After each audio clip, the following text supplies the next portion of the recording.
Well,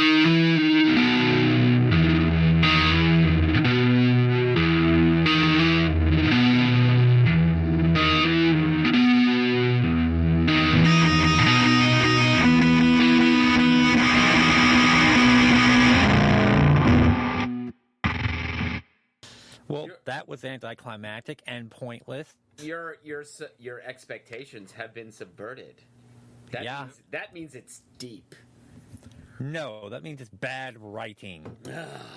We don't need to talk about that. We're not here to talk about that. We're not. We're not. But we are anyway. Yeah. Yeah, we're not talking about that. I don't want to talk about that. Enough. Let's talk about something better. All right. Let's talk about something better because we have a theme tonight. We have a plan. We have a point. We have a thought. We have an idea. And what is that idea? We were going to talk about anime tonight, right? We were going to talk about anime. This is, I feel like, a really huge subject to discuss.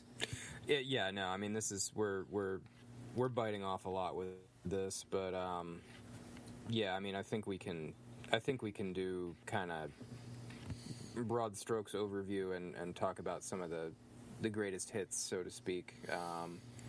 That's probably a good idea.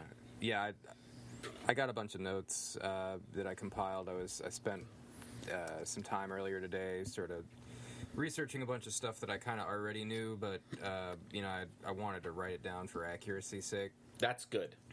So I have a lot of stuff here on Osamu Tezuka, who's he wasn't the first guy to basically do animation, to do Japanese animation, but everything that we think of in terms of Japanese comics like manga and anime pretty much began with him. Okay. There was Japanese animation prior to him, but it was not what we think of today. Okay. Yeah. Okay, that's good, because I am someone who has no understanding or knowledge of anime, and everything that I've watched and absorbed of anime, Mike, has pretty been at your suggestion, like, you should watch this. And okay. And so I'm the anime noob. Okay. So it's going to be like an exercise in explaining to me what anime is and what are the good parts of it. Sure. And just because I've always found the genre odd in a way. Sure. And I don't know if that's odd simply because it's alien, like it comes from a different culture and it's not something that I understand all the corners of, so I can't relate to it, or if it's just the visual style that I've always found incredibly unappealing. Fair enough. But that might just be prejudice, because you've been trying to get me to watch Cowboy Bebop forever, and I finally, watched some, yesterday and today. I'm 3 episodes in, and I'm kind of mad at myself that I allowed myself to sleep on this thing so long. Bebop's amazing. It's I'm astounded at how much I'm enjoying it. It's so good. Yeah, and everyone's been talking about it. It's been one of those things that's been, in the background since we were young. Mm-hmm. It was one of those things that popped up in the late 90s, and it was like, Cowboy Bebop, it's this amazing thing. And it was like, if you knew anything about anime, even if you didn't know anything about it, you had heard of Cowboy Bebop. I think just because it's a great name. Oh, yeah, no. And it was, oddly enough, that was, Bebop itself was one of the few, especially for, the late 90s, it was one of the few anime that didn't begin life as a manga.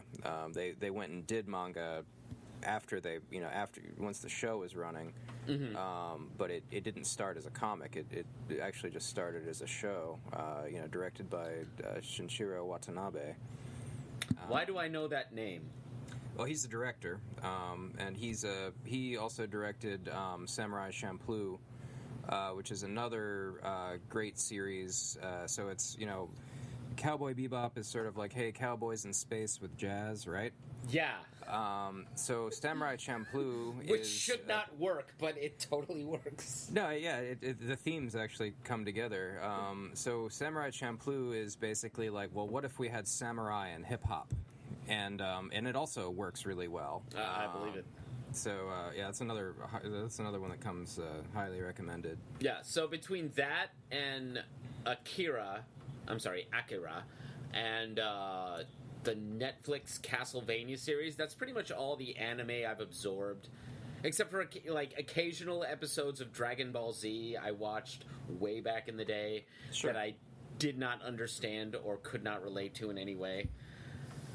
I mean, Dragon Ball Z is basically a soap opera. Like, if you, it literally is. You know, you have these guys that are going to sit here and talk for 27 episodes about how they're going to kick each other's asses, and then, like, on the 28th episode, they finally start fighting. You know, so okay, that sounds right. Yeah. So basically, it's like a couple of frat boys at a bar. Actually, you know what it reminds me of a lot is that, weirdly enough, and I don't think this is intentional, but I kind of noticed this parallel. It kind of reminds me of, specifically of luchadors, because there's a lot of, like, storyline and, like, now we're going to talk all of this shit, and, you know, and we're going to, you know, hype this up, and we're going to hype that up, and da-da-da-da-da-da-da-da, and it's like, all right, well, would the two of you just get to, like, knocking each other around already? Come on, Jesus, you know. So... Yeah. yeah. Okay, I get it. Like, do you boys need a room? Yeah, no, yeah. So, yeah. All right, so let's get onto logical. What is an anime? Because I don't know. Okay. That is so not let's start a simple with the term anime. That's why it's worth discussing. If it was an easy question, I could just look it up. Yeah. But, like, what is it? Go for it, Kieran. Well, that's not as simple as a question to answer as it once was. At one time, anime basically represented animated cartoons made in Japan, and that was the whole of it. But since then, you've had things that have come out that are enough in the style of To Be It, like Castlevania series on Netflix, or even the Dreamwave Voltron series. Right, yeah. And even that gets a little... Even the 80s, it gets a little questionable because a lot of the animation made that we watched as children in the 80s was animated by Toei Animation, who also did Dragon Ball Z. Mm-hmm. So... I'm really glad you brought that up, because that was also a thing for me. Like, whenever people talked about anime, whenever I would try to, like, watch any, I always got this weird feeling like I was watching that old Belle and Sebastian cartoon on Nickelodeon when I was a kid. With, like, it was all just, like, huge eyes and no nose, and they never crossed the damn Pyrenees. Like, it doesn't take that long to cross the Pyrenees. Right. They're just a mountain range. Like, it's a border between France and Spain. Like, you know, World War II downed airmen did it all the time. And they were on the run from the SS. Like, come on, kid, Well, you've got a giant dog. Cross the Pyrenees. Maybe Belle and Sebastian were Basque, because the Basques generally don't get through the Pyrenees. They just don't. They just get through Basque country. Deep cut. Yeah, all right. Wow. Hey, my wife is Basque, dude. What do you want? Oh, the Basque. I'm glad that the Basque still exists, because their language is not even Indo-European. It's glorious. They're a holdover from something that existed long ago, and I'm just happy they're still around. Indeed. But that, like, Transformers looked like anime in the fact that, like, the robots looked super cool and the people looked weird. And Gundam, or what was that thing that came before Gundam? Robotech. Thank you. Yep. That was driving me crazy. Robots look super amazing and fluid, and it looks like they almost like they have skin and muscle, but the people look elongated and strange. And that was always such a stumbling block for me. Like, these people don't look like people. And granted, it's animation, but it's like it always looked alien to me. And so I had a hard time relating to it. Yeah, so there's sort of common feature stylistically. People talk about sort of big eyes, small mouths. There's actually a tabletop RPG that's just abbreviated BESM. Like Kieran actually ran a few sessions of that at one point. I've got a copy of it yet. Yeah, and it's just big eyes, small mouths, and it's sort of based on sort of some of the stylistic, common stylistic elements that you find in anime, but those aren't necessarily required for the genre. There are some animations, I guess, that feature pretty realistic proportions, and then there's other ones that are like sort of go in the opposite direction, where it's like you have these little sort of stubby figures, they're super deformed, or it's just like hyper stylized in some other way. Part of the reason for drawing characters with very large eyes is that there's sort of this notion that it makes the characters more expressive, and it's easier to sort of show sort of the subtleties of emotion with these larger eyes. Yeah, it's like the Disney eyes phenomenon. That's where they got it from. Yeah. That is where they got it from, actually. Like, how do you know who the protagonist is in a Disney film? He has great big expressive eyes. The antagonist has tiny little beady eyes. And no monkey. Yeah. Your cerebellum recognizes what's going on before a line of dialogue has been uttered. Yep. No, that's the feature. It's also like, I mean, one of the another sort of element of a lot of anime is that there's a lot more of a focus on setting and less of a focus on, like, say, motion or movement. So you'll have a lot of the framing of a lot of scenes. It can be very dynamic, but it's also like, I don't want to say it's static, because you'll have like zooming and sort of tracking, but it's the emphasis on, like, say, dynamic motion is not as present. It's it's not generally there, but it's more like it focuses on film effects within animation, if that makes sense. Interesting. Okay, I think and also thematic difference is anime has always been a lot less about trying to have, like, a moral message than your typical American cartoon would be. Like, you came at the end of G.I. Joe, and it's like, and knowing is half the battle. What's the other half? Unmitigated violence. But but anime, you can fire a gun 100 times at a group of people, and absolutely nothing will happen. It's great. But anime has always been less concerned about a moral message and really more rule of cool. Like, does it look awesome? Yes. Does it make any sense? Well, no, but it's still awesome. So there we go. Yeah, it's an aesthetic rather than a moral approach. Yes. Sure. No. And there's also a lot. Also, like manga. Manga.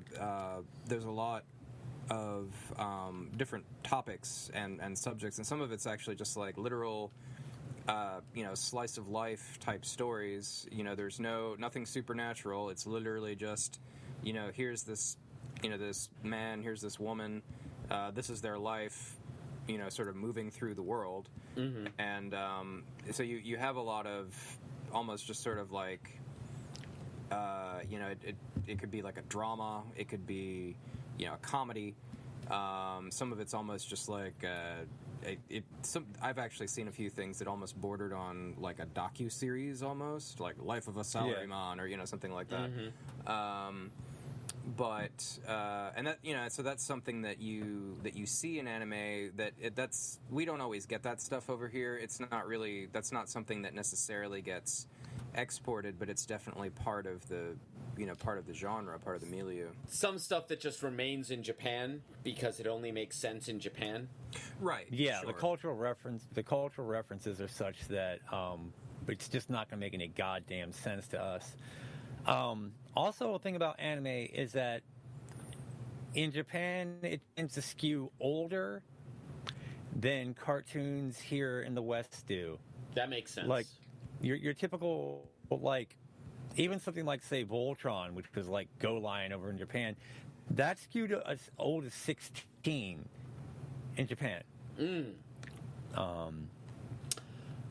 Voltron is one of those things that I remember well, and I watched a lot of when it was available to me as a kid back in the 80s. But I dimly recall that it was only one universe of Voltron that I was actually watching, that there were like two other universes of Voltron that I never saw. Like there was a near universe and a mid universe and a far universe, and Yeah. there was The third one never got made.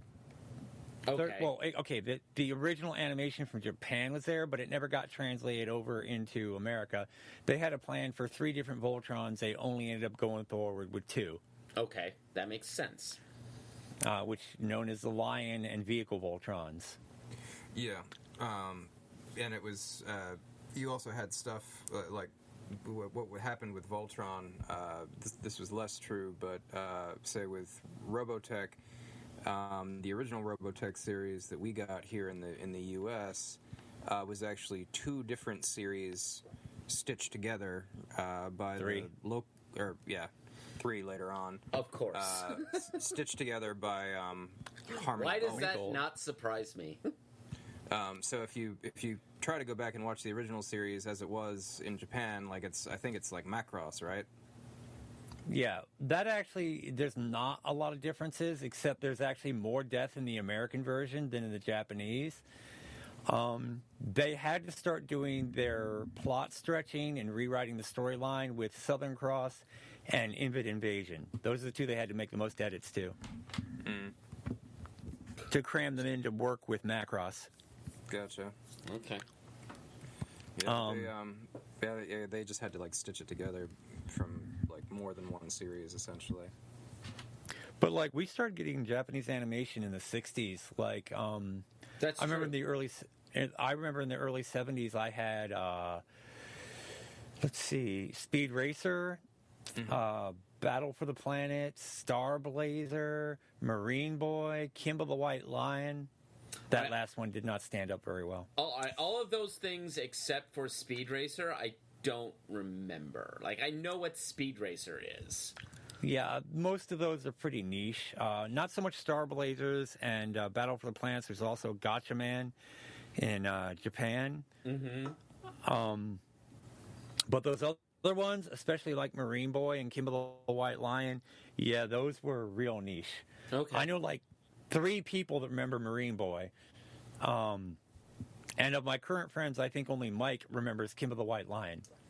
Yeah, well, I actually, so I was a child living in Dubai at the time. I lived there from ages 5 to 8.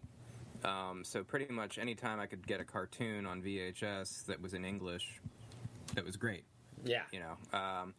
So I do actually have early memories of watching, the first couple of, I guess, like dozen or so episodes of Kimba the White Lion that was, dubbed into English. I mean, it was the story that Disney basically took, to make The Lion King. They pretty much lifted the whole thing. The only thing they changed was they changed Kimba to Simba. But I mean, very little was actually changed otherwise. Hold up. Are you telling me that Disney stole a story? That they didn't write something wholly original? Not in any way that we can be sued for. No, I'm not saying that. The Simpsons had a great gag about that in one episode. Of course they did. The Simpsons have done everything. Yeah, but I remember people not done were a like, podcast. yeah, I remember it. A Simpsons podcast would be terrifying. It would be. There's so much lore. Yeah, I just remember when The Lion King came out, everybody's like, "Oh, this is so amazing," and I was like, "It's freaking Kimba the White Lion. I seen it. What?" But It's Bamlet. yeah, pretty much. It's not a complicated plot. Uncle kills dad. You must kill uncle. Hello, Shakespeare. With no Rosencrantz or Guildenstern, but hey, there you go. I submit to you that Simone and Pumbaa are Rosencrantz and Guildenstern, but they're on the right side this time. Oh, so that's why they don't die at the end. Gotcha. Exactly. And don't end up getting played by Gary Oldman and Tim Roth. But I digress. Ooh, that would have been so much better now that I think on it. Yes, it's called Rosencrantz and Guildenstern Are Dead. Yeah, I'm familiar with the play. I've read it. But yeah. I like that. I like that idea more than I can say. Anyway. Yeah, but I mean, like, in the original series, it's actually, harsher. Kimba's dad is shot by poachers. And then, like, he's captured along with his mom, and they're basically put on a boat to be shipped off to a zoo. And the boat starts to sink. So his mom basically, like, throws him free into the water and is like, live for me, my son, and, like, goes down with the ship. Damn. So he's, like, orphaned at the beginning, has to, like, he spends, like, days in the ocean trying to swim to shore, finally finds land, and then has to make his way over land, like, back to where, back to, like, his kingdom, essentially. Wow. It's, it's, like, actually pretty heavy stuff for, like, a 5-year-old to be watching, but I did. Yeah, that's amazing. Yeah, no, it was pretty good stuff. But that was a lot of stories that Osamu Tezuka did. He had there was a lot of death in his stuff, even though it was a lot of it was ostensibly even the stuff for kids. Mm-hmm. You know that he made a hentai once, Pod. Yo, Okay. let's not get into hentai. No, this is historically important because There's a line, Kieran, and I don't want to cross it. I don't have to get into details. Oh. I'm just saying he made one, Okay. Yeah, and it was it was an art house film actually. Of course it was. It was artistic. I believe it was called Cleopatra, Queen of Sex, or something like that. That doesn't sound like an art film, Kieran. That sounds like the opposite of an art film.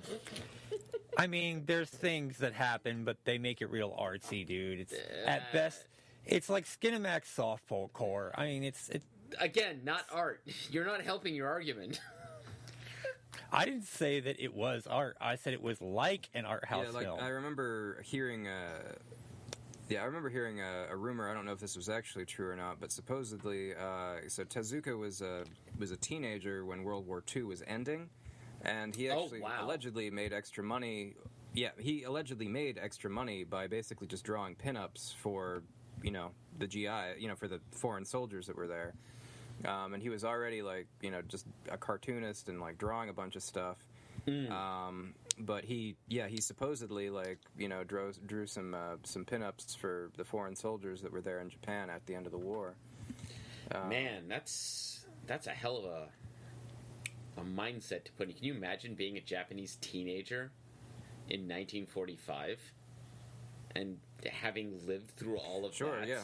Well, and I mean, he That's crazy. Yeah, well, and I mean, he basically got. He wasn't like it was similar to Drafted. Like, he was basically asked to work in a factory to support the war effort during the war. And then when it was over, he was like, "Well, I like drawing. I'm gonna try and sell some of my drawings to these guys," and that's what he did. But like, yeah, as Kieran had said earlier, he was a huge fan of Disney. Like, supposedly he went and saw Bambi like 80 times in the theater, like back in the day.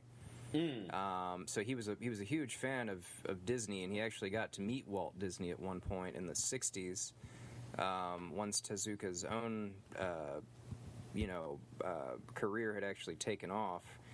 Supposedly Disney wanted to hire him to have him come and do some work on some project, but at that point Tezuka was already pretty far into running his own animation studio, and he had all of these projects, and he's like, I can't get away to come and work with you, but it's an honor.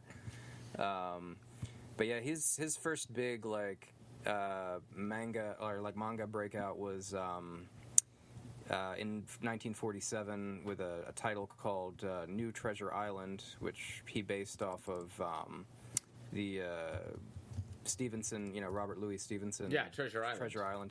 It's loosely based on it, but that was his first real big break in terms of manga that got him attention. But I mean, he did Kimba the White Lion, which was like his next big thing after that, which was the first thing that he did that got adapted into anime, and of course, Disney later on sort of completed the cycle and borrowed his work. But yeah, aside from Kimba, he did Astro Boy, which is probably one of his most famous creations. It's funny. As soon as you said New Treasure Island, I googled it, and I'm looking at like some of the stills from it, and I got immediate Astro Boy vibe. Yep. Yeah, he created Astro Boy for sure.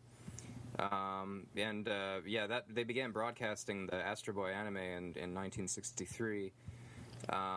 He also created Princess Knight, and there's I saw parts of this in anime form under a different localized name. They called it like Choppy and the Princess. Oh God! For like in Europe, but it's actually like the I guess the current correct translated name is Princess Knight, which is basically about a princess who has to hide the fact that she's female from like her father's evil vassal. Okay. But it's actually, I did a little digging on this, and apparently it's actually considered the first shoujo series, which is like a type of a subgenre of anime that features like female heroes.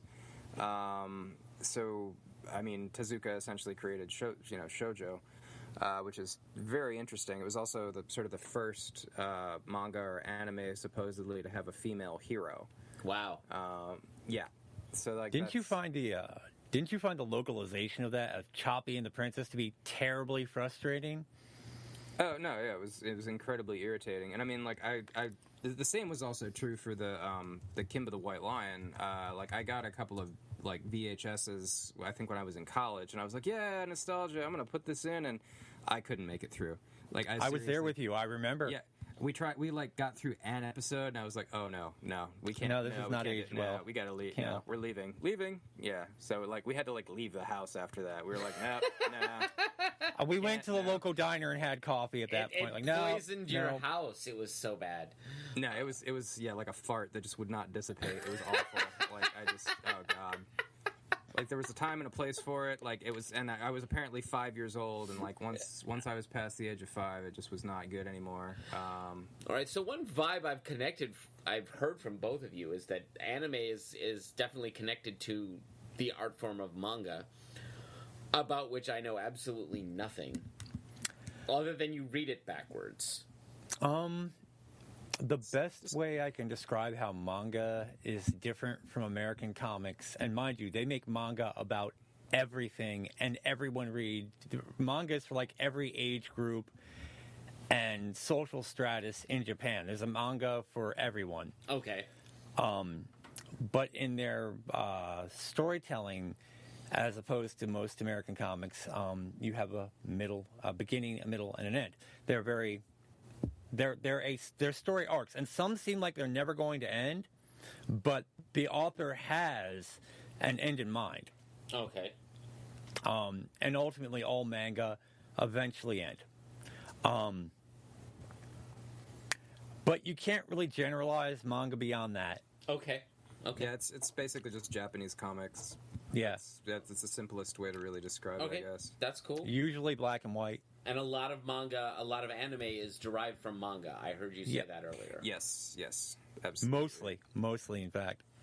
Okay. Yeah, it's actually rare. That's one of the things that makes Bebop. I mean, aside from the fact that it's just so freaking good, but is Bebop is just the fact that it was a show first. I think that's uncommon. So I think Gundam's the same. I feel as though there's an entire genre or node in which Japanese manga nerds get really upset when the anime destroys the manga or like messes with the storyline of the manga, or do like manga fans in Japan accept that this is going to happen and they're okay with it and the anime is not going to be like the manga?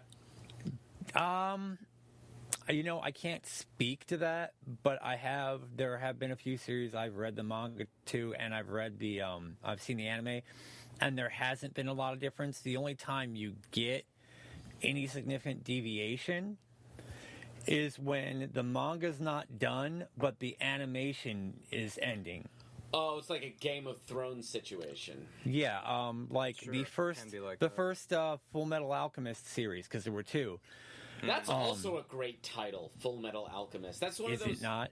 That's It's a one of good those series. titles that like I would see on Adult Swim It's when they good. would have their anime night, and I'd be like, anime, because I like it would like come on after they were done showing me Family Guy or whatever else, and I'd be like, why is there a duck on a cart? I can't.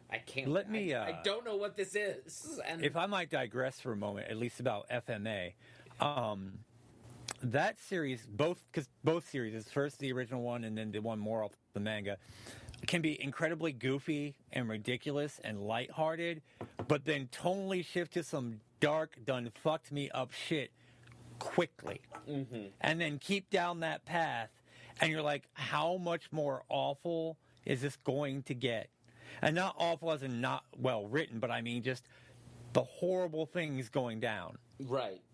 Like the immoral event horizon has been crossed, and the main characters are never going to be happy ever again. Okay, I got you. Kind of like what happened to Frodo. Yeah. He's never happy again. Right. Okay. Yeah. Okay. And you don't really get tonal whiplash from that, but you do get some really good storytelling. Okay. Like, you can legitimately believe that even if things turn out okay in the end, at the end of the anime, the heroes win, not all of them are going to be there. They're not going to be the same. And some of them may never be happy. Okay. Yeah. And that's pretty... Anime is cartoon with consequences. Not all the time, but... That's a good phrase, Karen. Cartoon with consequences. Yeah. Good phrase. I like that. When it's less about moralizing so much as like, well, cause and effect, right? Yeah. So Yeah. All right. So I like that. I like that. So, what should, if someone who doesn't know anything about anime, what should they check out first? well, I mean, I can speak to myself. I'm 3 episodes into Bebop, and I'm enjoying it immensely. Although I have started to wonder, like, are they ever gonna like cash in on a bounty? Is that ever gonna happen? Are they ever gonna like collect? I mean... the Things happen in Bebop. Things Yeah. happen in Bebop. I don't want to spoil it for you. Don't There's a spoil it for lot- me. I just want to. I don't want to spoil it. Things happen. Okay, cool. I mean, they never end Yeah, up no. rich, but things No, I wouldn't happen. want that because that would totally screw up the whole noir thing they've got going on. Just keep that catchphrase in mind. Cartoons with consequences. Okay, I can live with that. Another good one, or at least in my opinion, and I believe I'm speaking for Michael as well in this, Outlaw Star. oh yeah, Outlaw Star is a great one. Outlaw Star. Outlaw Okay. Star. So during a period of time in me and Mike's life, we spent a lot of time watching Adult Swim, like hanging out and watching Adult Swim. Like, it started with some Dragon Ball Z, but past the Frieza saga, we were like, this is garbage. And then we watched a lot of Gundam Wing. But we really got into our groove with both Bebop and Outlaw Star. Yep. Like, Okay. those are the ones, like, we have got to watch this. What is Outlaw Star? What is that? It's a science fiction story. You have spaceships, interstellar travel. You have various kinds of ships. There's space pirates.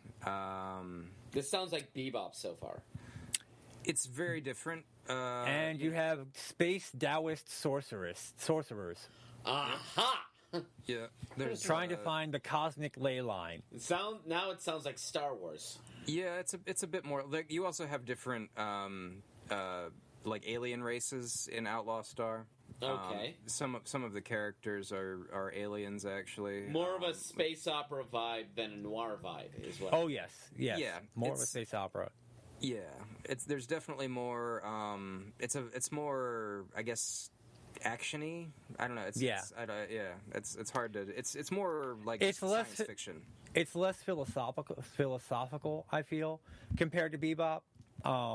Yeah, no, it's definitely More less philosophical than Dragon Ball Z. That's for damn sure. That's funny. That's like I just the third episode of Bebop had that wonderful line. It's like, I'm sorry to break this to you, but I don't think Charlie Parker would be quoting Goethe.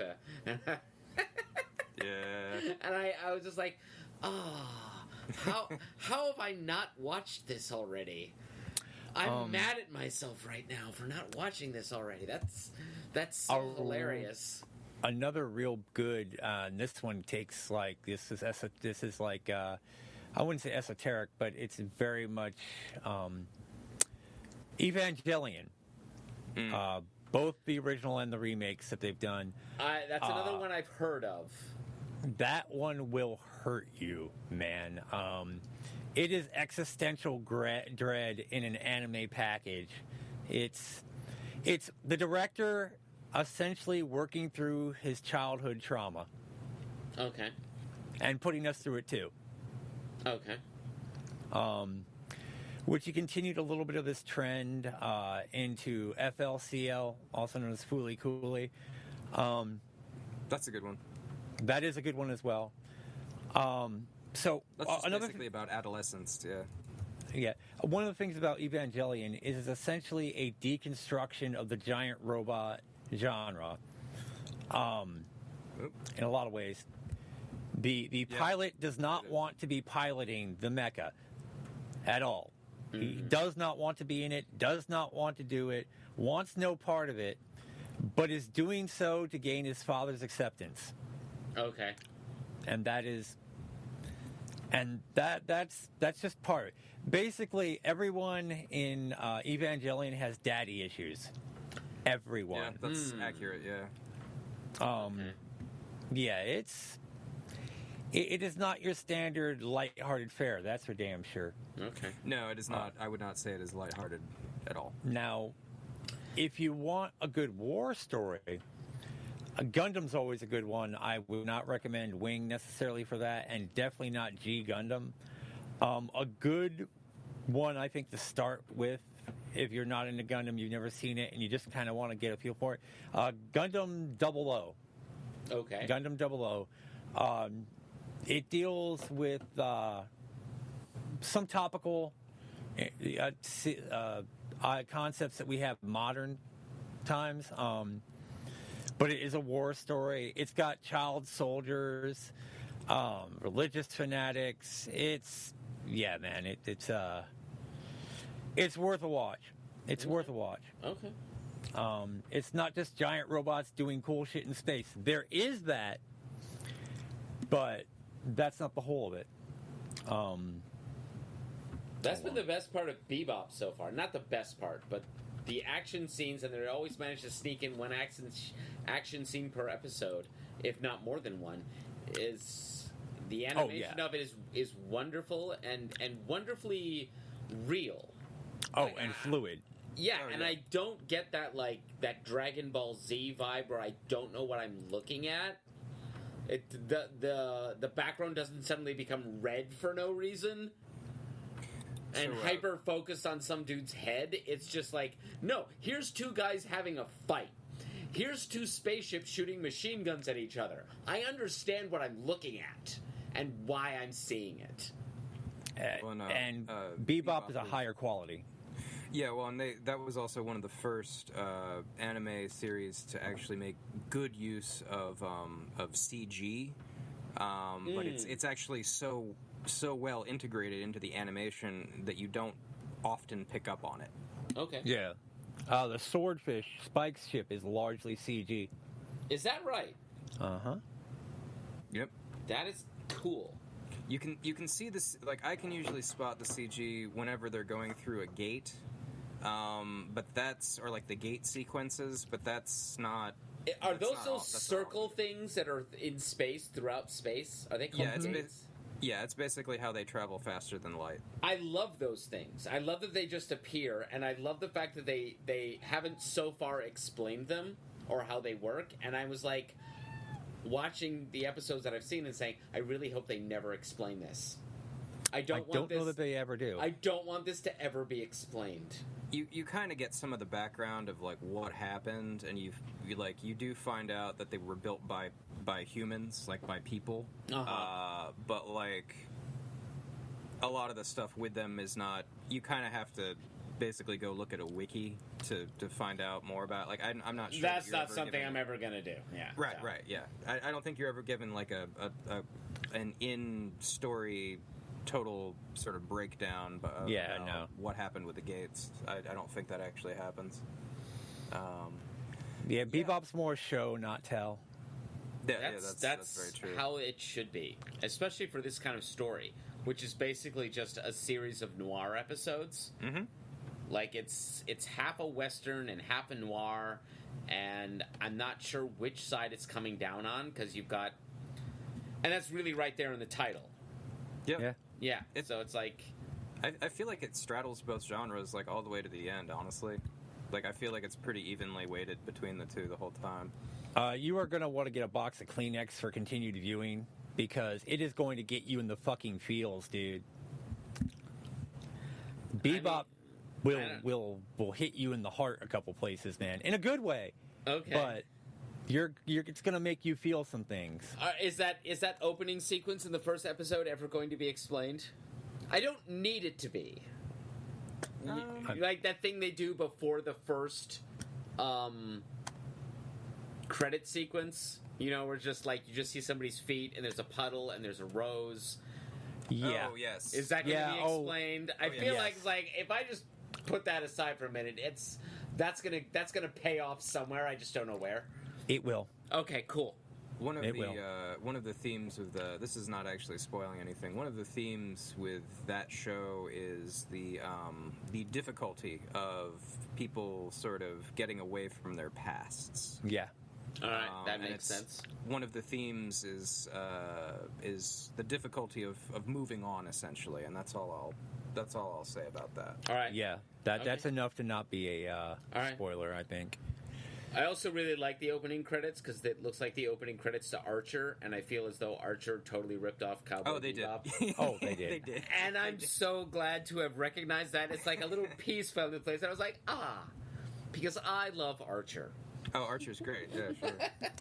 It's a great show. I do like it. I prefer the Venture Brothers, but only by a narrow margin. You know what? We could devote an entire podcast episode to comparing Archer and Venture Brothers. Put that on the list. Yeah, we're going to put that on the list because that's a conversation worth having because I'm big fans of both. Yeah. I mean, I like them both. Like I said, I like the Venture Brothers slightly more, but it's like a real neck and neck. Oh, it totally is. It totally is. And I haven't paid attention to Venture Brothers really well, and I got bored in not the current season of Archer, but the season before that. Mm. But I'm glad they're back. I'm glad they finally cross back over and he's awake again. And I kind of hope that they that someone else picks up the Venture Brothers because Cartoon Network did not renew for the 8th season. Right, Venture Brothers got hosed, but that's a whole conversation that we need to put aside, put a pin in it, and have another episode on. Because there's lots to talk about there. Maybe throw in a couple references to Metalocalypse while we're at it. Yes. True facts. True facts. One small aside, one of my friends from Penzig works for Titmouse and has done a lot of animation on Metalocalypse. I don't know about Archer or Venture Brothers, but he was one of the writers on Megas XLR. Okay. And did animation for Daria and the Tripping Balls desert scene in Beavis and Butthead Do America. Beavis and Butthead. Yeah. Yeah. So, that's Jody Shaver. He's been working in the industry a long time. Goes to Penzig, really cool dude. We should do a Western animation, Not for kids, Anna. Yeah. That'd be worth discussing. The greatest adventure. Yeah. No, but trying to go back to your question about for folks that aren't familiar with the genre, some good touchstones to sort of introduce them. I usually try to get folks to watch it. Akira. Yes. Because it really kind of stands on its own. It's a great adaptation of, and it's a movie. Manga. Yeah, and it's a movie. It has a distinct beginning, middle, and an end. It's a bit different from the comics, but you get most of the story, really most of the important stuff. In the movie. I also think that like Studio Ghibli movies are a great place to start. Princess Mononoke, most definitely. My Neighbor Totoro, Castle in the Sky, Spirited Away. What about Castle. what's the one like with the dude who turns into a pig? Oh, Porco Rosso. That's another. Porco Rosso. Yeah, I That's a great one. actually did see that when I was in college. When I was in college, there was a dude who lived down the hall from us who was like, he was Asian, or like I don't remember if he was Japanese or Chinese, but like he was definitely. And he spoke really good English, and like had grown up, like spent a lot of time in Australia, and was like a very citizen of the world kind of a guy. I wish I could remember his name, but I first saw Akira at that time, and it was the end of Akira. Like I just kind of walked into his room and I saw the end and was like, what the fuck?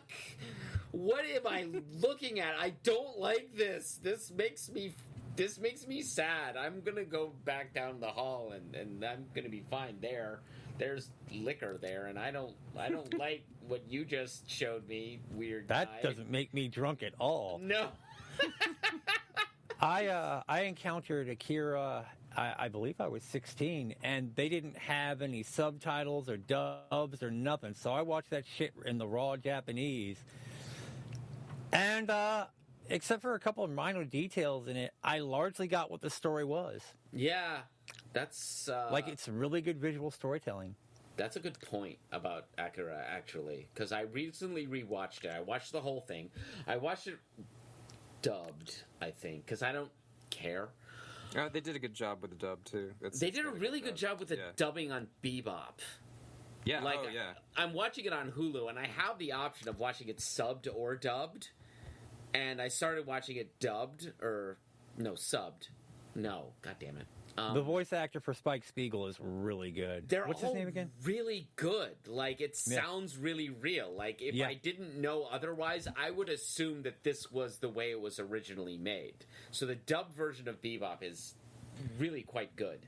Yeah, the dub was actually so good that once...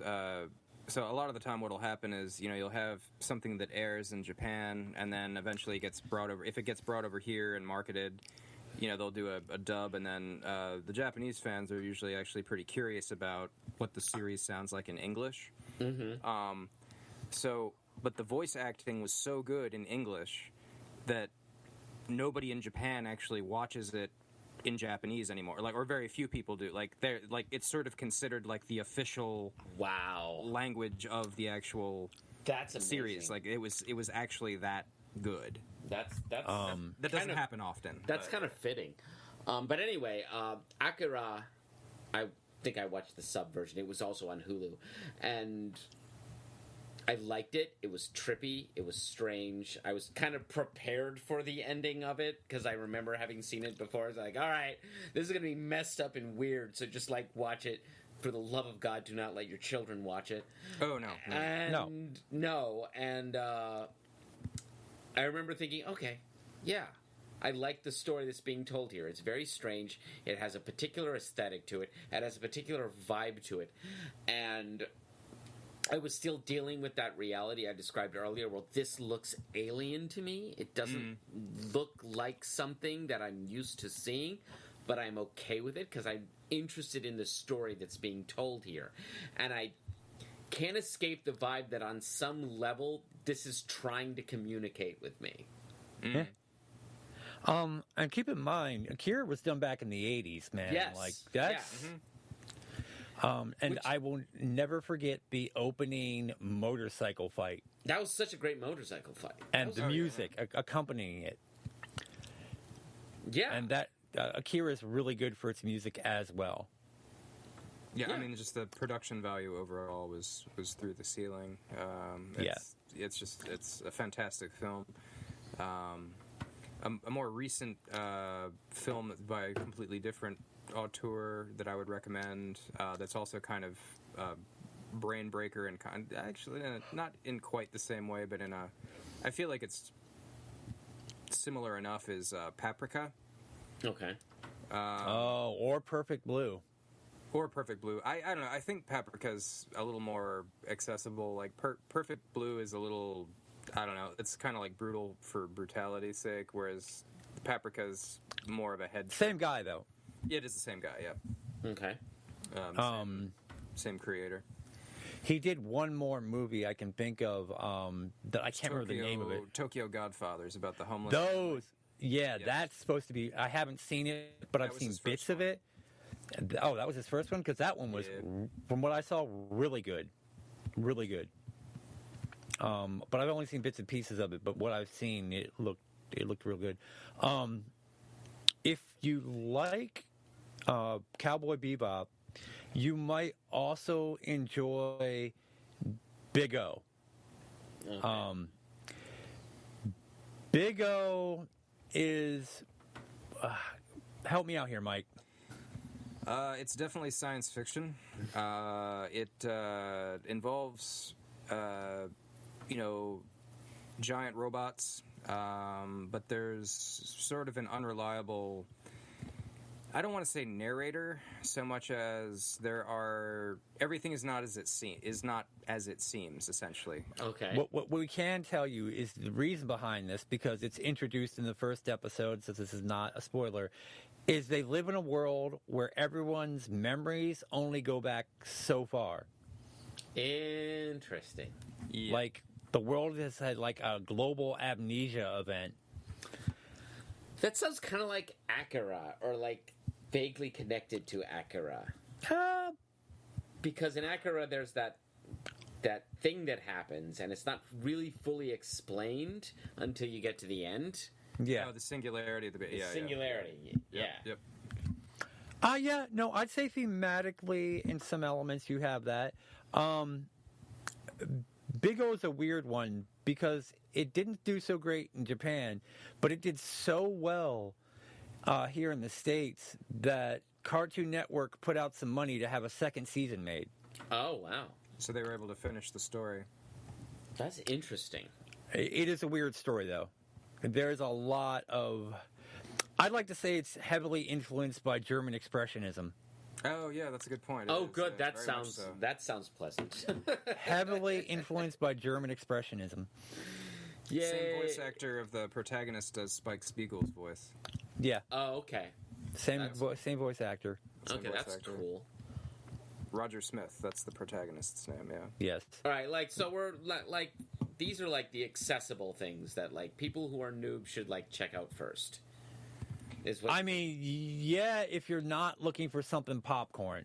Like, these are not popcorn. You don't just watch this eating a bowl of popcorn and it's a thing on the screen to pass some time. No, but this is like if you're interested in the genre and you want interesting storytelling, this is where you would go. If you're willing to pay attention. Yeah, right. If you're willing to pay attention. And for some people, that's the make or break on anime, because certain anime, you need to pay attention. Okay. Like, the story is important, the plot is important, it's going to loop back on itself. That's the good stuff. And then there's just some anime that it's Dragon Ball Z. You eat some popcorn and you watch big steroided dudes beat the shit out of each other. Right. But that's yeah, it. I find that incredibly dull and not at all interesting. I mean, The things about Akira that I liked were the things that are like, I've never seen anything that looked like this before. oh yeah. Yeah, that's very striking visually. It's striking visually, it's trippy, and I'm absorbing what I'm seeing. Like, Bebop is this like great sci-fi noir with like wonderful bits of humor thrown into it. And I'm really impressed that something can cross the Pacific and make me laugh, because usually humor is something that's so culturally specific Oh yeah. that like what is funny in Japan is not going to be funny in America. So the fact that they can throw out lines and I laugh, I was like, that's good. Like like several times this morning watching episodes 2 and 3, I was like, ha ha! I see what you did. That's hilarious. Good for you. Yeah. No, it's really good. Yeah, I mean, I would say, you know, folks that are new or that are curious about it, the Studio Ghibli movies are definitely a good place to start. Mm-hmm. And fairly easy access. Okay. They're easy to access. They've had very good. They usually get like actual famous actors to do the voiceovers for many of the, you know, especially the more recently localized movies. They're not quite as sort of there's definitely violence in some of them, but they're not like to the level of like Akira, for example. No. Ghibli's more whimsical. It is definitely more whimsical. But it still deals with, I would say, I don't mean adult in like children shouldn't know about this, but adult in the sense of more complicated themes. Environmentalism is a pretty common theme in Miyazaki's work. Yeah. Yeah. Okay. And for instance, in Princess Mononoke, you certainly have a protagonist and you certainly have antagonists. You don't necessarily have a villain. That's fine. I'm good with that. I'm the sort of person who asks his students who the antagonist is in Finding Nemo. Yeah. The answer is the answer is Nemo, by the way, in case you were wondering. Nemo is the antagonist. No, that's actually Nemo is the cause of the action. Yeah. Yeah, he is the character that personifies the conflict. Yeah, no. That tracks, yeah. Without being the character that overcomes the conflict, that's your protagonist. That's Marlin. But that's a whole other conversation that I'm used to. That I'm used to torturing 16-year-olds with that we don't need to get into right now. That is, but it does dovetail nicely into, you know, anime's one of anime's great strengths when it does it is tackling complicated themes, or there is no clear villain or clear hero. There's just people in conflict. Yeah. Yeah. There's a storytelling maturity. Yeah. The original Gundam from 1979. It's a war story. Sure. But its primary antagonist is not necessarily a villain. That makes sense for something from 1979. Yeah, it's like, it's not... I mean, it's a complicated history behind it. We could almost do its own damn podcast on it, and people have. And better than I ever will. But that is one of the things that appeals to me in some anime. There's no actual villain, or if it is a villain, they have motivations that aren't just, oh, I want to rule the world. They might want to rule the world, but maybe they want to rule the world because they can never be hurt again. Or maybe they want to rule the world because they want the world to make sense. There's a complexity there that is sympathetic and understandable. Yeah. Yeah. It's not like, ha ha ha, I'm batshit crazy. I want to take over the world and be evil and kick puppies and... I'm the Joker. I don't care about anything. I'm going to make the Batman laugh. I'm only motivated by my overweening sense of nihilism. Yeah. Mm-hmm. And I'm mad because the Batman will never take me to prom. I've been wearing this dress for 27 years. Why won't he call me already? Yeah, no. One shoe on and one shoe off. The Joker. The Joker is Miss Havisham. The Joker is Miss Havisham. We've solved it. Jack, he's just not that into you. No. You know, Lex Luthor said that to the Joker once. Oh, did he about really? the Batman. Yeah, dude. Please tell me that was in a Superman comic. I think it was Superman / Batman, World's Finest, because they were doing a joint comic for a while. And Lex Luthor becomes president of the United States, and that one, okay. And the I Joker remember that storyline. the Joker kidnaps him to torture him and some shit like that, and fuck with him for whatever reasons. The Joker does shit, and straight up, Lex Luthor calls him on it. Like, you're just gonna have to accept it. He's not asking you out the prom. He's just not that into you. And Joker gets pissed. I love the idea that Lex Luthor can just get inside Joker's head and mess with him. I like that about Lex Luthor. I like how much Lex Luthor does not care. That's what makes him a good villain. It's what makes him a good antagonist for Superman. Yeah. I mean, He's just like, I may just be an evil genius, but Get over yourself. well, after Crisis on Infinite Earths, he became more of just an evil businessman. He was more Gordon Gekko than evil evil Carl Sagan, you know.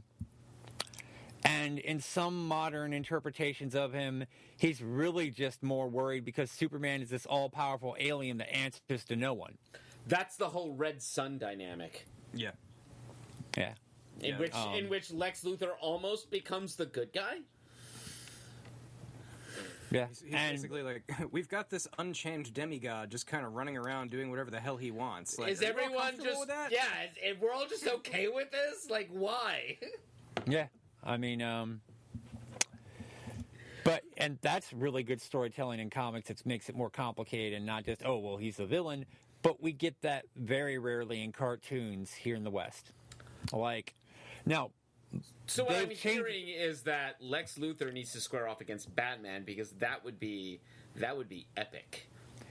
it's happened on occasion, but they never play it right. I I would love to see them do that right. There are Great. two modern Western cartoons I can think of that present the antagonists as a little more complicated than I'm just bad. One would be Steven Universe, Okay. which I have not seen all of, but I've seen enough of it. I don't If know you can- anything about that. If you can get through I think it's on Hulu. If you can get through the first season of it, there's a payoff. But you got to get through a bunch of episodes where you're like, what is this bullshit? Mm-hmm. I'm not going to lie. It's been too heavy of a lift. I tried. I couldn't do it. So it's like the first 100 pages of Fellowship of the Ring is what I hear you say. Yeah, but the payoff was worth it. The payoff was worth it. All right. And actually, the author of it, Rebecca Sugar, went to my high school. Not when I was there, but she did go afterwards. The other one would be the new She-Ra one. Oh. The Prince She-Ra and the Princess of Power. That gets into a lot of complicated issues, a lot of LGBT issues, but also their villains are more antagonists or dupes. Okay. They don't intend to be evil. That's not their motivation. They're not even all that selfish. They just don't have a properly developed sense of self. Interesting. Which, coming from something originating from He-Man, you know, I have the power. Evil skull-headed dude is just evil because he likes to be evil. Right. You know. I got you. But you get more of that nuanced antagonism in anime, even in some of its dumb shit. Like even in Dragon Ball Z, you get Vegeta becomes a good guy. I mean, you get into his shit, his background, why he's kind of the way he is. So, of course, Goku just makes friends with fucking everyone, no matter how badly they've tried to kill him. So, there you go. Okay. Makes sense. But yeah, anime tends to have a little more nuanced villainy. And in one series that I don't know that I can recommend it to you, I mean, I enjoy the hell out of it, but I don't know if it'd be your cup of tea, is JoJo's Bizarre Adventure. I was waiting for someone to bring up JoJo's Bizarre Adventure, which is one of those things I see referenced in the wide internet world. It's pretty out there. JoJo's has been around for a long time. As an exemplar of pure strangeness, as like the Monty Python of anime. I'm not gonna lie, it's just some weird shit. It's pretty. And one of the so the second story arc, which I can't remember what it's called. Maybe Phantom Blood or some shit like that. I could be wrong. Don't quote me. Seems legit. I don't know. one of the heroes. You have a heroic Nazi cyborg. Huh. Now, yes, I did say not German soldier cyborg. Heroic Nazi cyborg, which I guess you could get away with in Japan because they were allies with the Germans in World War II. That hits But different still. in Japan. But still, That hits different in Japan. that hits different. But even me, as an American who has no love for Nazis, it still played legit. I'm like, okay, well, I'm not comfortable with this, but it tracks. I'm really not comfortable with this, but it tracks. I mean, he's not overtly racist, but he's definitely a Nazi, you know? I got you. But they're fighting vampires, so I guess it's okay. It's all right as long as you're fighting vampires. Who, even they aren't I guess, completely I don't know. evil. Yeah. Even they aren't, or the Pillar Men, who are proto-vampires, and even they aren't completely evil. All right. Really, the only completely evil person in JoJo's Bizarre Adventure is Dio, and they even explain how he got to his self-centered evil bullshit ass. All right. So, yeah, JoJo's is, look, I love it, but it is weird as fuck, man. Well, It's not for beginners. Yeah. That leads me into It my is next. not. That leads me into my next question. What should noobs avoid? Avoid JoJo. Avoid Yeah, avoid JoJo's. You are not ready for JoJo's. You are not ready for JoJo. All right. Yeah, cool. You are not ready for JoJo's. What else is too like? This is not going to sit, or this is just going to confuse and irritate you.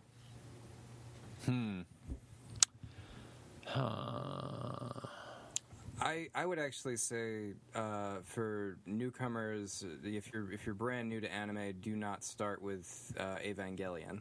Okay. No, do not. Watch do not watch do that. watch a couple of other series first, and then decide if you want to take the plunge.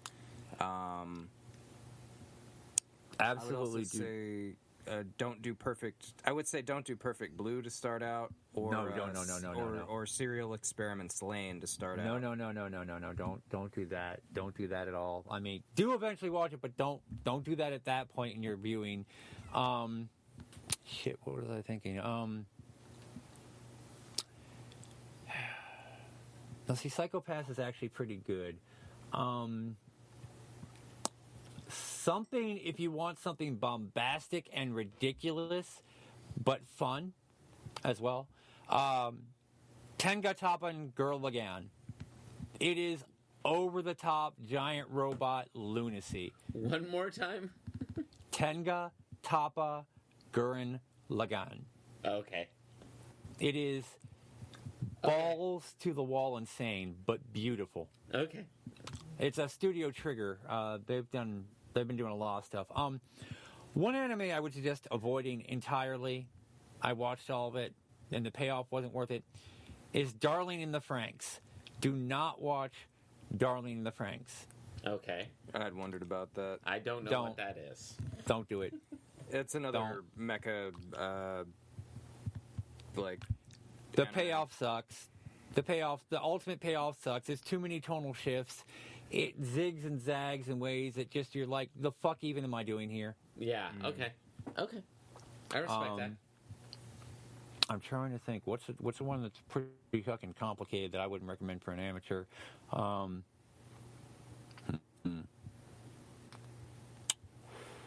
Well, actually, okay, one that's also kind of batshit insane, but I think would be a good entry point is Batman Ninja, which I think was by the same animators that did the Sturgill Simpson one. You mentioned this to me. Batman Ninja will hurt you a little bit. I'm not going to lie, because it's completely insane. But if you're familiar with the DC universe and you've watched DC animation, it's a pretty good entry into anime. Okay, that makes sense then. From that angle. Okay, I got you. There are many good. You saying that they also did? They were connected with Sound and Fury. Yes, same. Yeah, it was same one of the animation. animation. Because that's one of kind the of a studios big that did it. selling point for me. Same animation. Yeah. Um, I'm still mad. but you're good. I'm mad at myself that I haven't picked up that album on vinyl still yet. But I will Ooh. tell you, you are going to want to prepare to say this is some bullshit. Because I had some moments I'm like, this is some bullshit. But I'm not at all dogmatic about Batman. oh no, it's not even about being dogmatic about Batman. It's just like the okay. I see why they're doing this to be the over the top typical anime nonsense. But really, man, really. Okay. Okay. One that I would say is not for beginners, but is if you decide you do actually want to go into, go deeper later on, is actually based on some of Osamu Tezuka's work. It's called Dororo. They redid that recently too. Yeah, so it's basically the story is tells the story of Hyakimaru, who's had 48 of his body parts stolen from him as an infant by different demons, and because he's essentially so like right out of the gate, like pretty crazy premise, right? Right. But it didn't kill him because he's essentially like supposed to be the next savior of mankind, essentially, so the demons can't actually kill him. All they can do is steal his body parts. Okay. Well, here's the twist. Here's the twist. It's basically Metroid with body parts. Okay. Okay. Yeah. Okay. And he goes on this quest to basically make himself whole again. The demons didn't so much steal his body parts as his father bargained them away for peace for the village and prosperity for the village.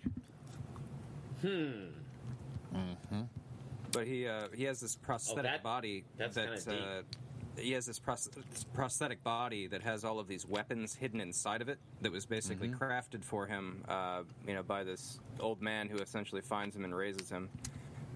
It's pretty out there, but like, so I wouldn't say it's for noobs to the genre, but once you think you're like, yeah, I've seen a few things, like I want to check out some other stuff. Like, yeah, that's definitely. I would a good also one once you've say seen a few. I would also say not for noobs, and your mileage may vary. Is Wicked City? No, that's not for new. Yeah. Wicked City. That's a good title, though. It is not for noobs. It is visually gorgeous. It is definitely not for children. Okay. Yeah, no. Yeah, it is not. It's definitely not for children. It actually gets away from the big eye aesthetic of anime. It's a little more, I don't want to say realistic, but like there's not any strange hair colors. Everyone pretty much looks Asian because they're in Japan. Proportions are. That's always normal. something I've wondered about with regards to anime. It's like they seem to be not of any particular race or nationality. They look kind of Japanese, but also kind of Caucasian. Yeah. And I'm not sure what I'm looking at, and I just decided it doesn't have to be anything. It doesn't have to be any particular thing because it's animation. So just like, don't worry about it. No, don't worry about it. That's a good that's a good way to look at it. Yeah. Okay. But keep in mind, Wicked City is pretty hardcore. Now, by the same animation house, but nowhere near as coherent a plot, is Demon City Shinjuku, which is really good at fights, really good action scenes, not exactly the most coherent plot. Okay. Like, it's beautiful to watch, but it does not make a lot of sense. Yeah, the guy that wrote the novel that Wicked City is based on is the same guy that wrote Vampire Hunter D. Which I've heard of Vampire Hunter D. So that I would actually say both the original and the more recent Bloodlust, those are both perfectly good for newcomers. It's basically just animated gothic horror. It's pretty good. The story's pretty straightforward. And Vampire Hunter D Bloodlust is beautiful. Yeah, it's a gorgeous movie. I've got it on DVD. Bonus. Vampire Hunter D Bloodlust was recorded originally in English. Huh. Yeah. Oh, by the way, did I notice when I was watching the closing credits of one or more episodes of Bebop that Les Claypool was a sound supervisor? Probably. Probably. Did I see that? Because the music is one of the best parts of it. Oh yeah.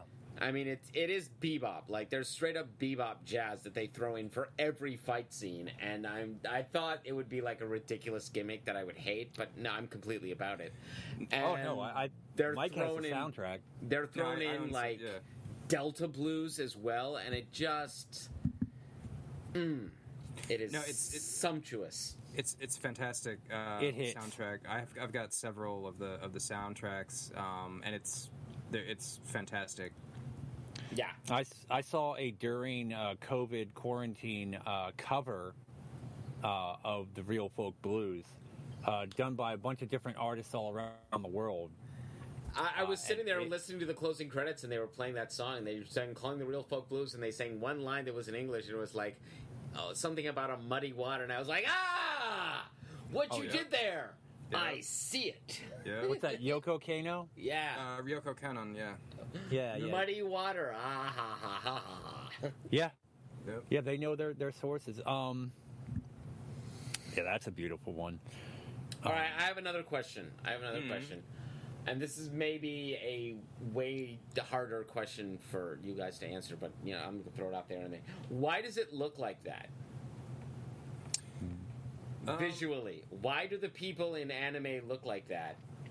So a lot of that, is sort of traced back to Osamu Tezuka, and if you actually look at his drawings, his cartoons or whatever, he was sort of the originator, I guess, of that particular style. Mm-hmm. That really did not exist in Japanese comics prior to him. Okay. And I think it's kind of, I've heard it theorized. I don't know that there's anything that comes directly from him, but like he was actually a big Disney fan, and like he did actually go and see Snow White and the Seven Dwarfs many times. Just like he went and saw Bambi many times. Uh-huh. The dwarves have really big eyes. So does Snow White. So does Snow White. Sure, and I recognize that, but one of the things that always like weirded me out about anime, and not just anime, but like all those Japanese animated cartoons we saw on like Nickelodeon or like network TV as kids in the 80s was like, why are all the people so elongated?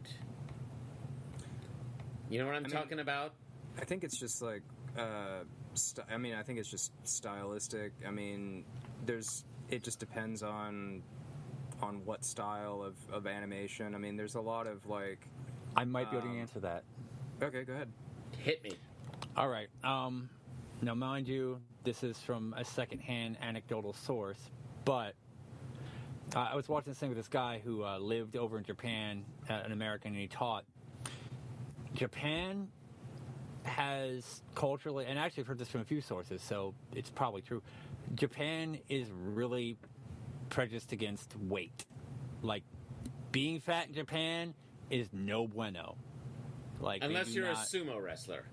Unless you're a sumo wrestler. But Okay. otherwise, they will fat shame the fuck out of you. Like, it's not even...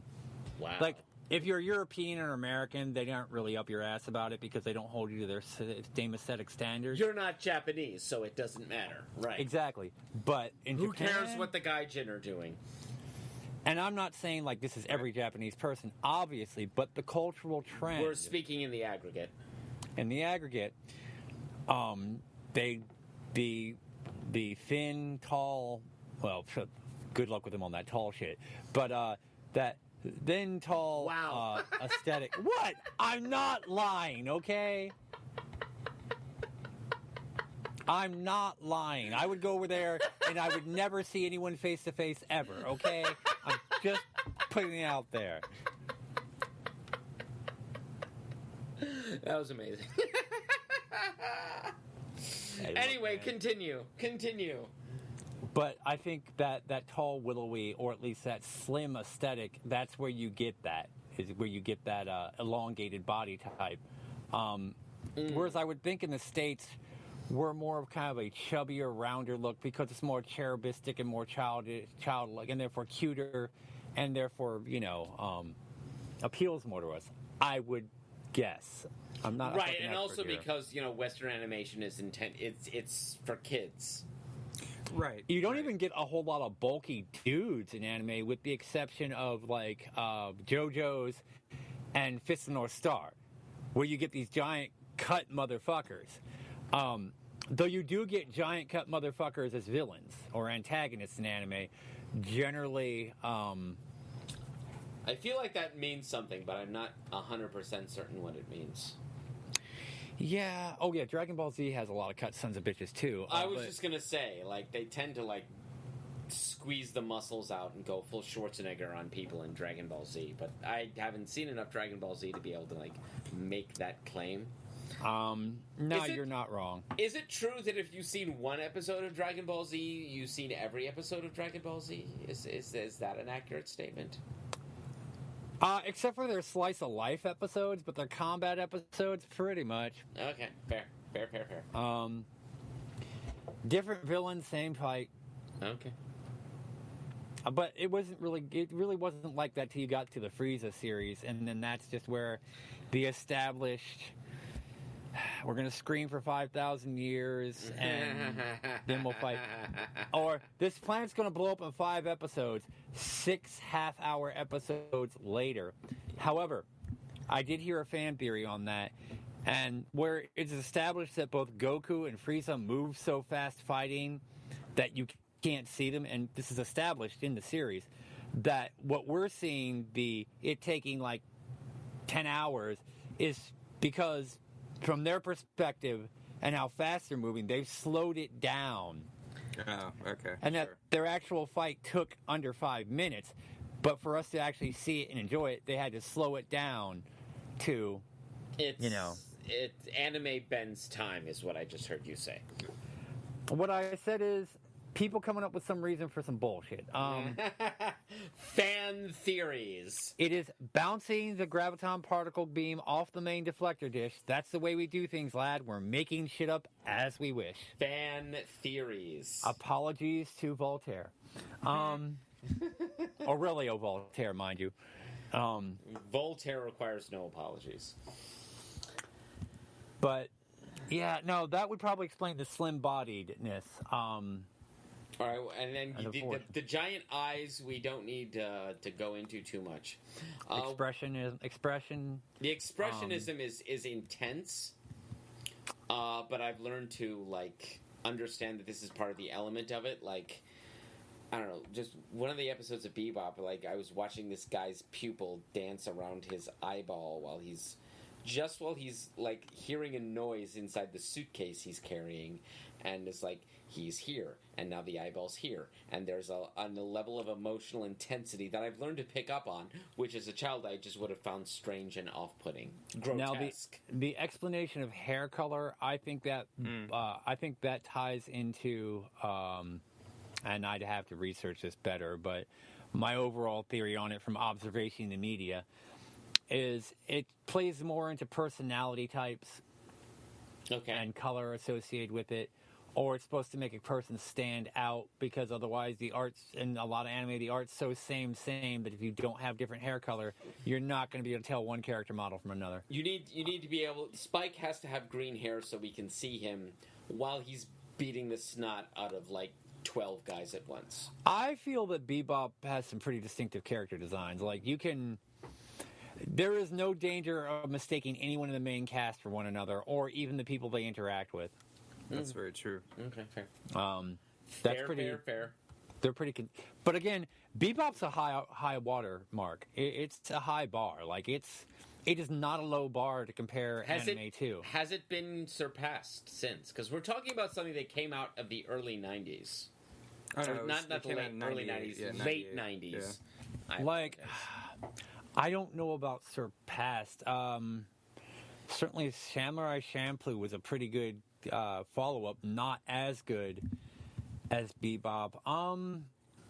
So what I'm hearing you say is that the best thing that came out of the late 90s jazz club swing aesthetic, which we have all agreed to forget about, was Cowboy Bebop. I mean, yeah, there are some really good animes that have come out since, but I don't know if they reached the textural and complex for reason that Bebop has. Bebop is highly appealing because it speaks on a number of levels. Mm-hmm. There is violence. It is not violence for violence sake. Yep. There is tragedy. There is not tragedy for tragedy's sake. You know, Why is that? Why is it this good? Why is it this good? fucking lightning in a bottle, man. I think part of it was also like each of the main characters in the series all have an actual guiding philosophy. Okay. And that's actually something that they mapped out when they created the show. I mean, Jet's sort of guiding philosopher is Goethe. For Spike Spiegel, it's Bruce Lee. But he really embraces like the philosophy of Bruce Lee. I forget who Faye's is, but she has one as well. I knew Faye was going to come back. So I just saw the episode that introduced Faye, but I was like, she's not gonna just vanish. She's gonna come back. There's gonna be more of her. It's like the dog keeps showing up. Uh-huh.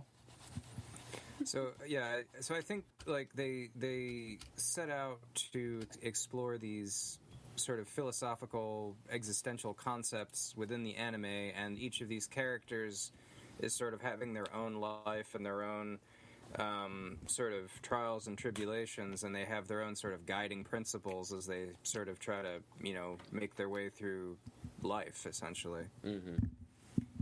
And I think that, that's a relatively deep place to start. It seems high concept. Yeah. While still being accessible and entertaining. There are a lot of anime that start out like that, but then lose their way. Okay. And then there's just some anime that ends up popular for reasons I'm entirely uncertain of how the hell that happened, but there you go. Such as? I'm trying to think. I tend to block a lot of shit from my brain that I don't like. I ain't gonna lie. That's fair. Like, I just don't take... There's just some anime I take no interest in for various reasons. Like, okay, I tried to watch an episode of this shit, but it is killing me. What is the show that has the duck and the duck on the cart? What am I thinking of? Oh, I don't know. Is that JoJo? Is that... No, that's not JoJo. It's weird enough to be JoJo. Is it One Piece? That might be one. It's like the show is introduced. The opening credits of it are like it shows the title, and then it's like a duck on a cart getting wheeled in, and that's what it is. It was on Adult Swim. I saw it. It was like, it might not have necessarily been anime though, because they put in some American shit that made no goddamn sense too. I didn't like Shin-Chan. I thought that was dumb as fuck. I've never liked Pokemon. Yeah, and I don't even count liked Pokemon as anime. It is anime, and it is anime designed for young children. Okay. Marketing. Yeah, marketing. I fucking. What else do I not fucking like? There has been some shit I definitely have not liked. There has been some shit that I didn't want to like and ended up liking. Like, I didn't want to like Naruto at all, but I ended up liking it. Bleach was very visually tight, but its storyline went in fucking knots, dude. Like, Gordian knot of anime. I'm just like, the fuck even... How many times is this guy gonna lose his powers and then have a different secret origin for his new powers that was always there the whole time? Like, the fuck even, man. Jesus, stick with one power set. Stick with one magic system, goddammit. Stop flipping it all over the place. No, we're gonna go all over the place. Duck Roll is what I'm thinking of, I think. Oh, yeah, that's no anime. I don't know that one. I don't know that shit at all. that sounds like some bullshit. Duck roll is the precursor to the Rick roll. Ah. I mean, I'm in 4chan memes right now. I have no idea what's going on. don't go there. Don't no. 4chan is an evil, dark place. It is a hive of scum and villainy. You must never go there, Simba. Don't go there. Don't go there. Look, I have known. Oh, do I got a 4chan story? Do I got a 4chan I don't want. You don't story? need to tell 4chan stories. I was just trying to figure out what was the anime that was introduced by a duck on a cart. It's clean. It is a clean story. I refuse to believe that anything clean comes out of 4chan. I mean, that's fair. Mike, you're familiar with this one. Remember the time I went with my old roommates to the anime con and someone died? Oh, yeah, I remember that. Those How guys is this clean? That's clean for 4chan. That's also true. I mean, it did involve several drug overdoses. Don't get me wrong. None of this sounds clean. I mean, it's not sterile, but I mean, it's not like the normal 4chan foulness. I see shit on 4chan I can't unsee. That's what 4chan is. It's just the internet storage place of things you can't unsee. Yeah. But, yeah, no, that's perhaps it's a story for another time. But Perhaps it is. But it is anime adjacent. And it's actually that weekend I found out about Tengatapa Gurren Lagann. I'm like, oh, this is some pretty baller anime right here. You know what? That's a legitimate question. Because there are strange corners of the internet where anime is normal. It is a normal currency of conversation. That's most corners of the internet at this point, man. Is it? Maybe I'm just old. You're younger than me, but yeah, okay. No, I'm not. Yeah, you are. No, I'm not. Yeah, how old are you? I'm 44. Dude, I'm 47. I'm going to be 48 in 2 months. No, you're not. Yes, I am. You're... No, he's 6 years older than me. What? Yeah. All right, well then, never mind. I stand corrected. I mean, you know. I need more beer. Or maybe that's a bad idea. I can't decide yet. I have in fact been known to cause that effect with many people, so I feel my work here is done.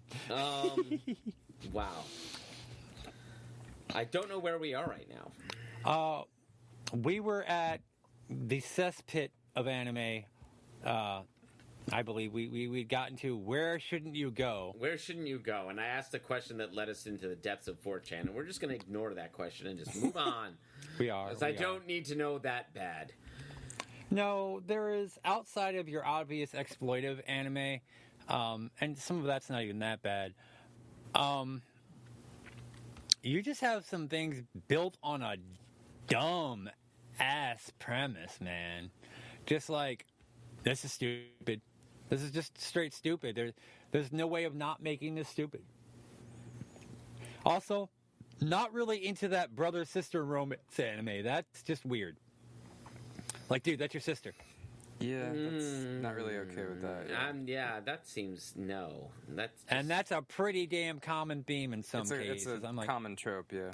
I'm like, look, I know y'all don't really have as big of a population as you used to, but there's reasons why you do not hook up with your siblings.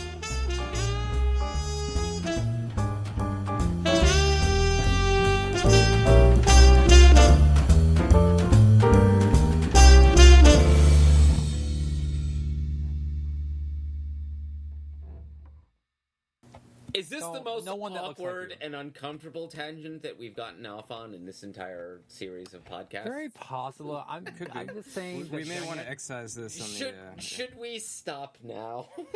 Probably.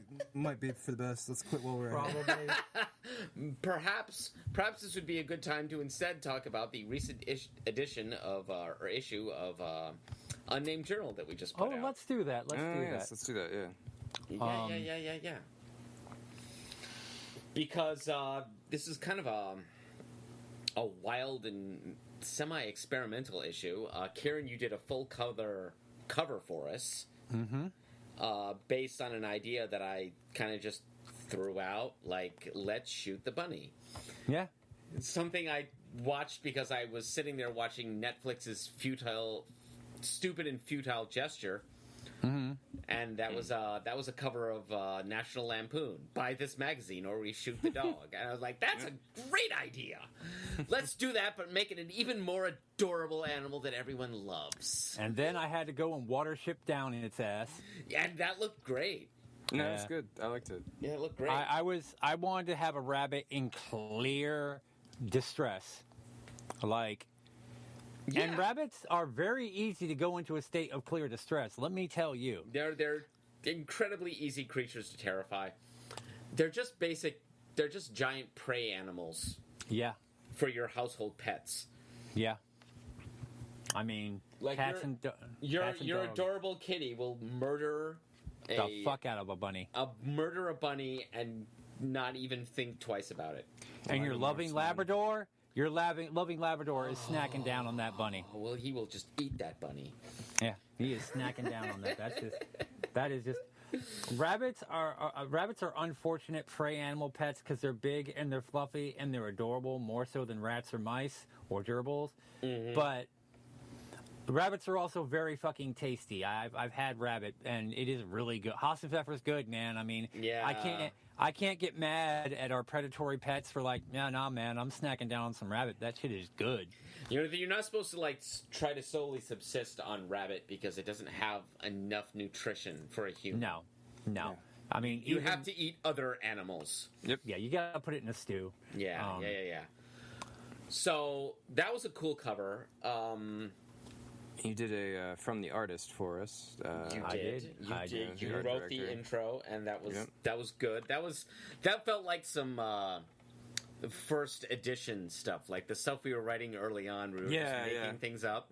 Yeah, I was I- harkening back to those days. I kind of miss the letters to the editor. I really enjoyed those.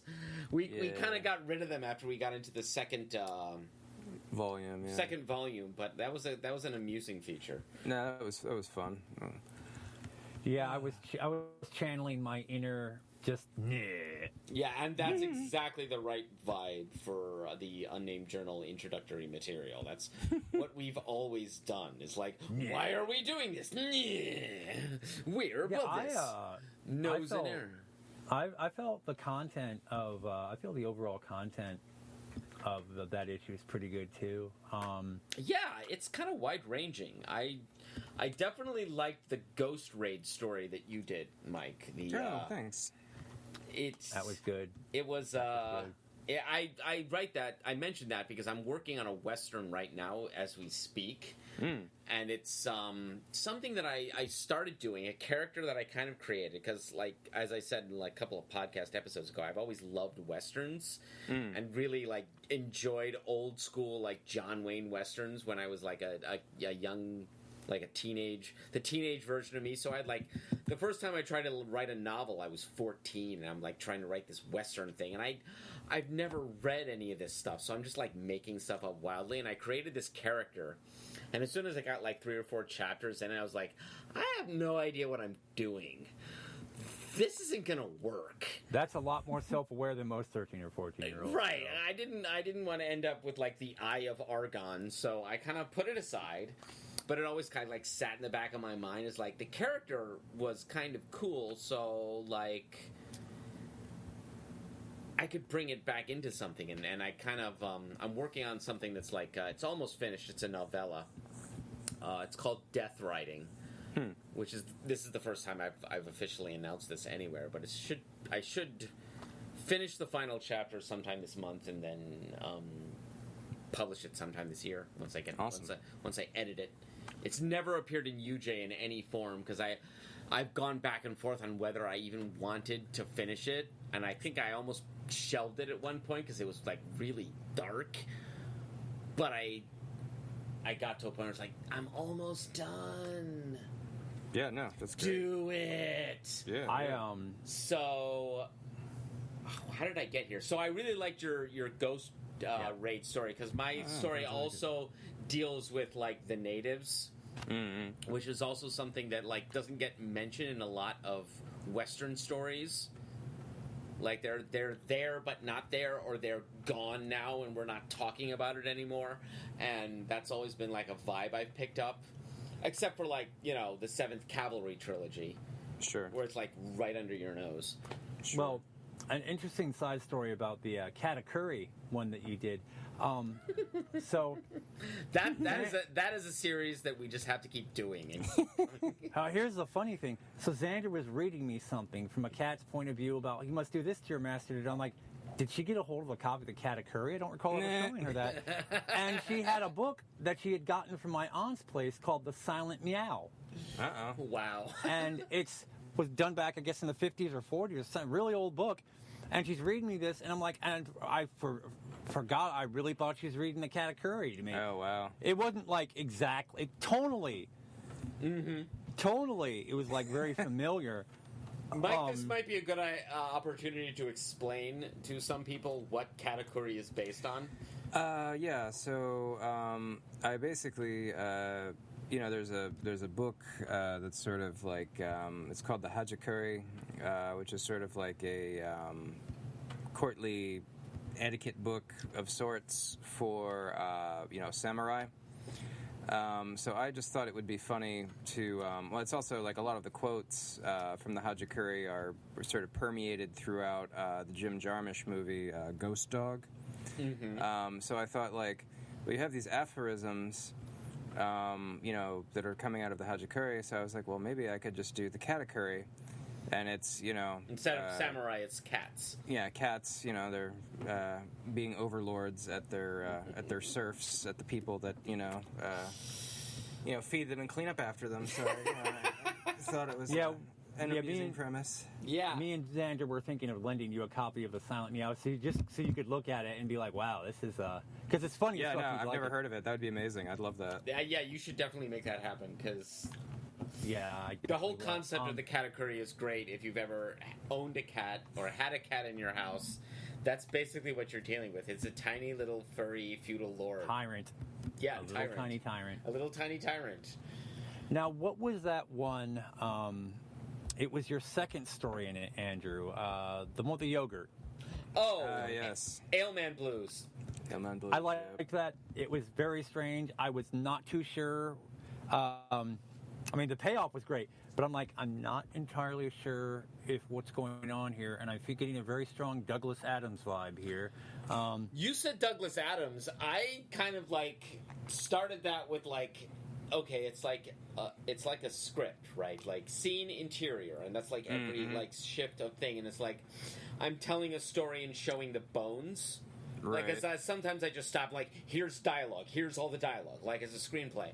Yeah. And I'm telling the story that way because sometimes when I write, I shift from describing things to having people talk and describing things, and I just decided to throw away all the artifice.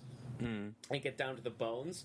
And when things got very strange, I did something that I haven't done in forever, which I went to my bookshelf, which I'm looking at right now, and I pulled out my copy of Nova Express, and I just kind of flipped through it idly because that's how Burroughs wrote it, and I just here's a bunch of phrases, you put them together, because I'm not gonna. And that was kind of the scene where they were looking at the red pyramids, and when the dude got the vision of the world beyond. That's where I was definitely naked lunchy there. Definitely naked. Lunchy. Right. Yeah. I definitely got some Burroughs vibes when I was. Yeah, and that was intentional. That's literally what I was staring at. I was I need to do something that makes it weird, and that's a strange step for me because I've tried to read Nova Express several times and not been able to pull it off. Just because I don't understand who's talking or why they're talking. Right. And I finally decided to just be you know what? Stop trying to understand it and just let it do what it's doing. Yeah, Stop trying to understand it and just let it be what it is. Yeah, that's how I ended up when I did my little intro, the forward, my intro to that story. How it ended up, it's just okay, these particular lines in it, taken out of context, I feel that this is the best way to introduce this because, it's just, this is what it is. I decided to get weird and meta is basically what happened with that story. No, I had that feeling. It was definitely a departure from some of the stuff you typically do. So Especially from the other see. story that I did for this issue, which was very, like, that's part of a series I've been working on. So Which I also enjoyed. I actually really dug that one. That struck me in the, God, what was the name of the guy that wrote Conan? Was it Howard? Robert Howard. Yeah, That the whole Tig and Drea series is like just like a bunch of like, how close to Howard can I get?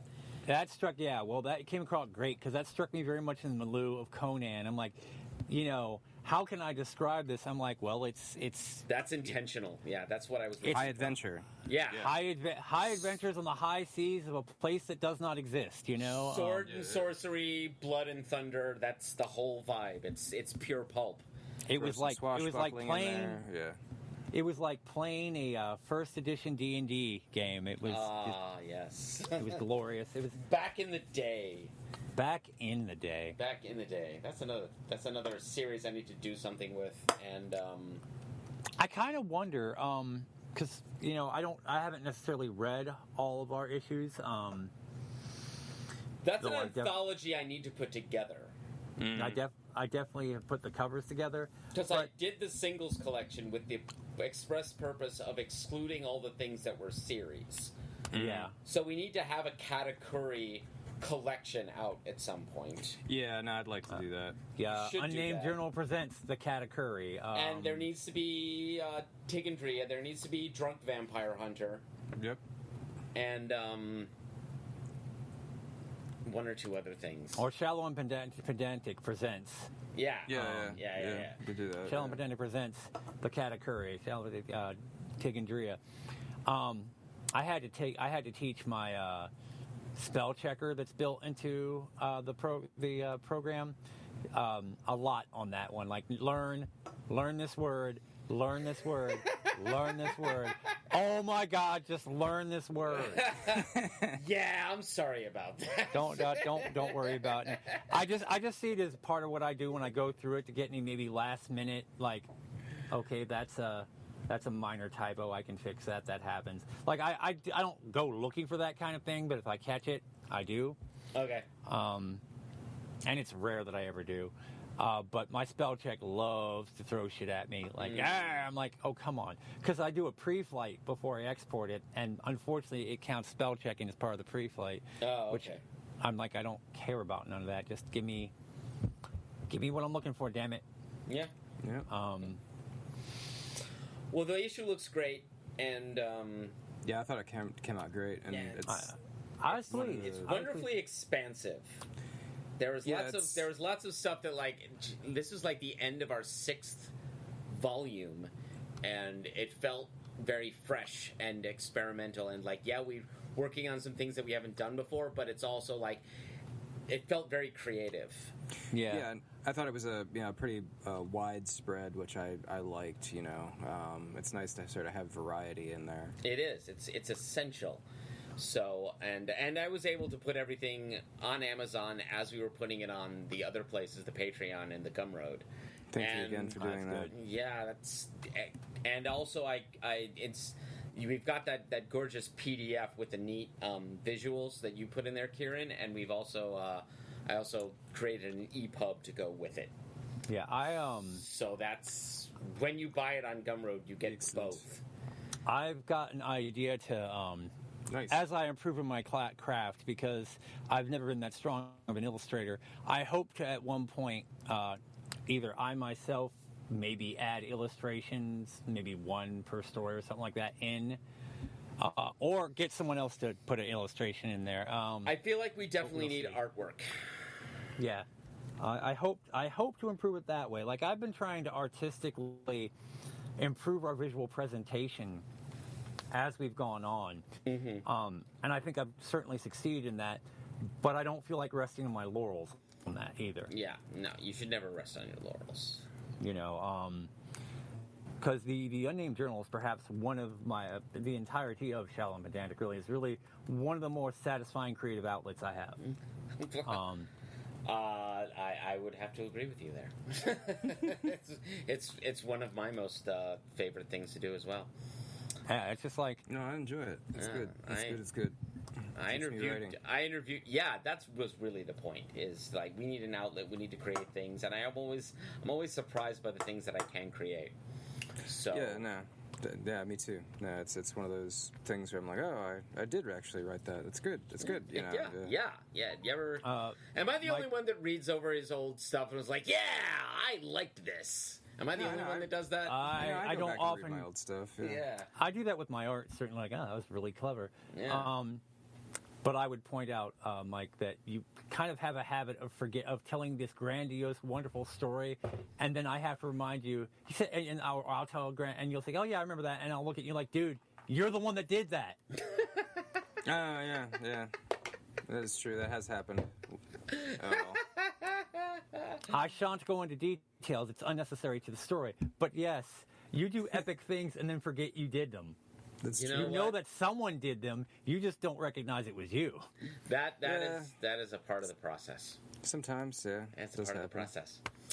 Well, I think we've kind of said all we need to say on that, really. Yeah, and we're hitting on the 2-hour mark right now. So we should probably put a stake in this bad boy, right? Well, yeah. So this has been Shallow and Pedantic. I'm Kieran. I'm Andrew. I'm Mike. You gotta come in faster, Mike. Come on, hurry up. Jesus. Sorry. You gotta be like the. You gotta be like. Sega! Sigo! Vegeta, it's over 9,000! You gotta be like the Three Stooges, you know, like hello. You gotta do it right. All right. Oh, we're Stooges, all right. That Maybe more Iggy in the Stooges, but I like that idea. Street walking cheetah with a heart full of napalm. Yes. The question is, which one of us is Iggy Pop, and who are the Ashton brothers?